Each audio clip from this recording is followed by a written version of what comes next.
Kausapin ko muna yung taong bayan. Dito ka, lumapit ka lang.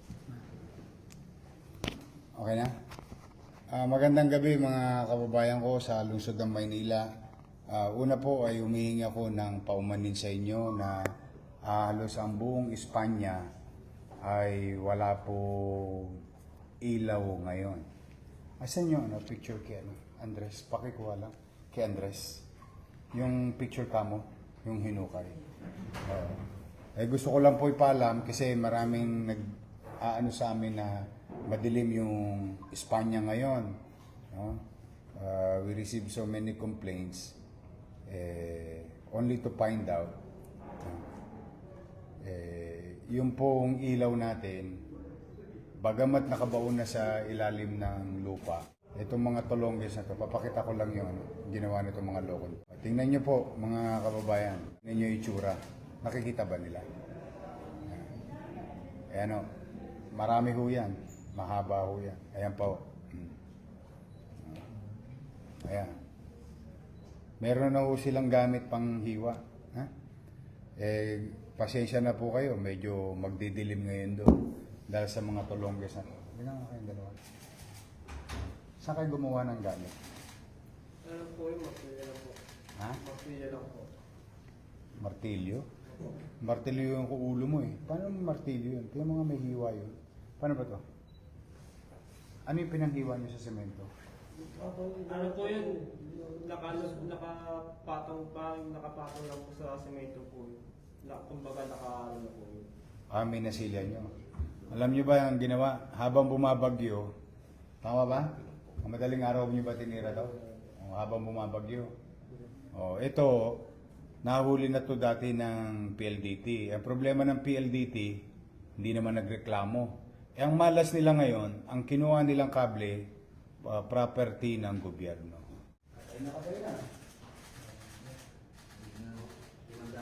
Yan, nalulula ako sa presyo.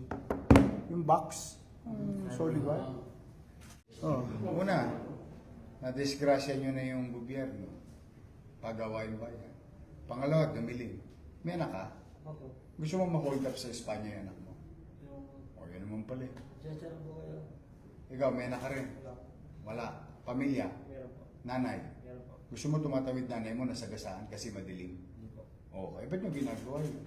Alright mga kababayan, isang mapagpalang araw po sa inyong lahat at welcome po dito sa ating YouTube channel. For today's video, tayo po ay magre-reaction video. Dito po sa naging live ni Mayor Isko kagabi, patungkol po sa pagkalawit dito sa dalawang Tolonges nating mga kababayan na nanguha po ng mga nakabaong wire ng kuryente dyan po sa kahabaan ng Espanya. Kaya mapapansin nyo mga kababayan, dyan po sa kahabaan ng Espanya, kagabi po ay talagang madilim. No? Kaya si Mayor Isko po ay nanghingi ng paumanhin sa mga kababayan nating dumaraan at dadaan dyan sa Espanya. Dahil nga po dito sa dalawa nating mga kababayan na talagang kinuha nila yung mga nakabaong kuryente dito. So hindi lang isang beses nangyari ito mga kababayan. So yung una nila is yung PLDT naman. Kaya lang hindi kasi nagsampa ng formal na reklamo itong PLDT. Kaya sila ay pakalat-kalat na naman. So this time, ibang usapan na ito mga kababayan dahil nga po property po ito ng pamahalaang lungsod ng Maynila, kaya gobyerno po yung mga kalaban nila dito. Imagine mga kababayan, pati itong mga nakabaon at nananahimik na mga kable ng kuryente ay pinag-aksayahan ng panahon nitong mga Tolonges na ito. At ginawa nga nila itong mga kababayan nung kasagsagan ng bagyo. So tinira nila ito ng madaling araw, yung wala na pong masyadong dumadaan at wala masyadong nakakakita. So itong picture na pinakita ni Mayor Isko ay umaga po nakuhaan ito. At take note mga kababayan, yung tanso kasi, ayun yung pinakaano nila dito, yung tanso na makukuha nila doon, yun po yung kanilang ibebenta. Kumbaga babalatan nila tong mga wirings na to, no? Kasi yung mga wire na ginamit doon mga kababayan, makakapal po talaga yun. At itong tanso kasi na to ay pwedeng ipakilo at pwedeng pakinabangan, no? Ang halaga ng tanso ata ngayon is 460 ata yung tanso. At yan yung kinagulat ni Mayor Isko na napakalaki na ng halaga ng tanso. Kaya pala ganito na lang yung effort na ginagawa ng mga Tolonges na to para kunin yung mga kable na nakabaon na mismo sa lupa.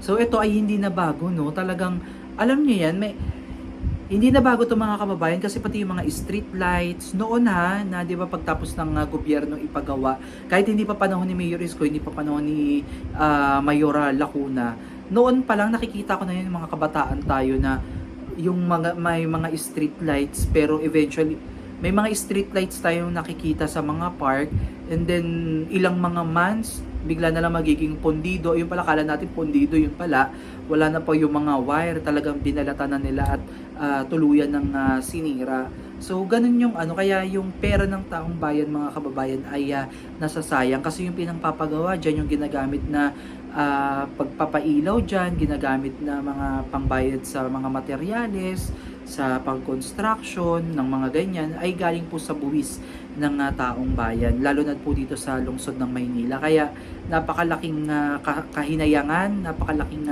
kasayangan yan para sa ating mga taxpayers. So dahil sa ginawa ng mga Tolonges na ito mga kababayan ay nalagay po sa alanganin itong lugar po ng Espanya, especially po doon sa ating mga motorista nga dumadaan dyan, yung mga tumatawid na ating mga kababayan, no, napaka-delikado po ngayon dahil nga po sa dilim po ng lugar. Hindi lang basta-basta no dahil may kaagibat talaga tong parusa dahil ito po ay property po ng gobyerno ng Maynila. So kagabi din kasi mga kababayan nahuli din po itong suspect naman, yung itong notorious na holdupper na ng biktima ng estudyante, no, hinablot po yung kwintas, kaya lang sa kasamaang palad minalas siya, nahuli siya ng ating smart. Dinala po siya dito kay Mayor Isko. At ang nakakagulat dito mga kababayan, mismong sa kartilya ng Katipunan Park, tapat po yan ng Manila City Hall, no, nangyari yung insidente. At hindi natakot tong kawatan na to, no, na doon pa talaga niya ginawa. Imagine ninyo, napakaliwanag na doon sa kartilya ng Katipunan and also napakarami na ding tao. At andoon ang Manila City Hall, imagine niyo yan. At nandun din yung mga kapulisan sa paligid. Doon pa siya gumawa ng hindi maganda. Ayan tuloy, nakalawit siya ngayon. At according kay Mayor Isko, sabi daw kasi ay minor. Minor daw itong bata na to. So, pinamedical niya at para malaman kung minor de edad. Kung minor de edad, diretso po siya sa RACS. Pero kapag ewan ko na kung saan dalhin itong batang ito. No? Grabe, kaya pinag-iingat po natin yung ating mga kababayan na dadako po sa Maynila. Lalo na nag-iisa kayo at gabi pa man din, so doble ingat pa rin po kayo dahil ito talagang mga taong ito ay ewan ko kung saan sila gumukuha ng kanilang lakas ng loob para gumawa pa ng ganitong mga krimen dito sa lungsod ng Maynila. Kaya mag-ingat po kayo palagi mga kababayan. Always maging vigilant po kayo sa mga paligid ninyo. Tignan nyo kung may mga umaaligid-aligid, mag-ingat kayo. Tsaka kung wala naman kayong pupuntahan at pakay na importante, huwag na kayong magpagabi, huwag kayong maglakad mag-isa paggabi, lalo na sa mga kababaihan natin dyan, mga estudyante, mag-ingat kayo palagi. So again mga kababayan, paalala lang po na ang lungsod po ng Maynila ay may gobyerno na po, kaya lahat po ng gumagawa ng hindi maganda ay wala na pong puwang dito sa ating lipunan. Okay, magbagong buhay na po kayo habang maaga pa.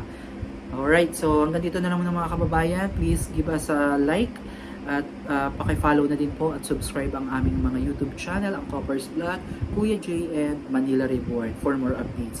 Muli maraming salamat po at God bless po sa inyong lahat.